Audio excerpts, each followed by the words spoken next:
ফাইনালিও চলেই আসলো।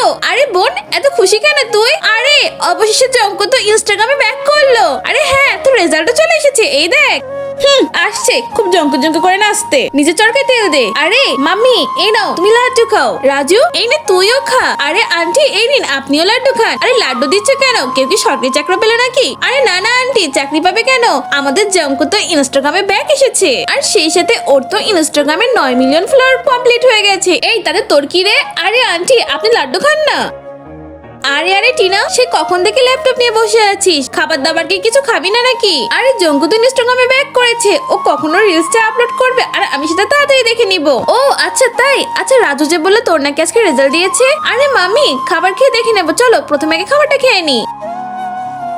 আরে বোন, আমাকে একটা চিকেন বার্গার খাওয়া না। আরে তুই তো চেহারা দেখেছিস, বার্গার খাবি, তাও আবার চিকেনের। আরে বোন এই দেখ, আমি তো জঙ্কুর নিউ গানটা ফলো করে ফেলেছি। আমি আমার সব বন্ধুদেরকেও বলেছি ফলো করতে। ও তুই বার্গার খাবি ভাই? ঠিক আছে, তোকে এক্ষুনি বানিয়ে দিচ্ছি। বন্ধুরা তোমাদেরও যদি এরকম করে বিটিএস পাগলো বন্ধু থেকে থাকে, তাহলে কমেন্ট বক্সে অবশ্যই তার নামটা লিখে যাবে।